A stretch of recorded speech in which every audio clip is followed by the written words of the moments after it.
যেগুলো ফোন রাখছেন কালার দেখাইতেছেন কি ফোন এগুলা? খালি আলট্রা সমাহার, সব আলট্রা, সব আলট্রা। স্যামসাং আলট্রা না স্যামসাং Xiaomi আছে, Xiaomi আছে, কি নিবেন আজকে? সব আলট্রা আলট্রা আছে।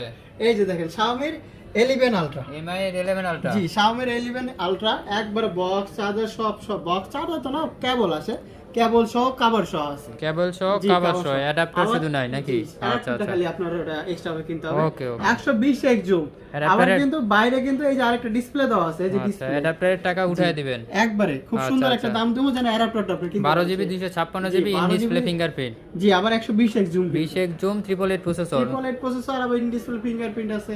আচ্ছা, এটা আচ্ছা। এটা মনে করেন যেহেতু নতুন প্রাইস প্রায় 1 লাখ টাকার 1 লাখ ছিল, টাকার উপরে, জি তো আজকে তো ওই 1 লাখ টাকার প্রাইস দিলে তো হবে না, না। আজকে কত দিবেন? আজকের প্রাইস থেকে মাত্র কত দিব বলেন? কত দিবেন? এমনি 45 তো না 45 46? দিব না, জান আজকে প্রাইস করে দেব 44,000 টাকা। 44? একটা চার্জার কিনতে গেলে ধামাকা প্রাইস। প্রায় 2000 টাকা 3000 টাকার মতো লাগে, এটা প্রাইস কমাই দিলাম, জান 46 দিব না, মাত্র 44,000 টাকা। ওকে।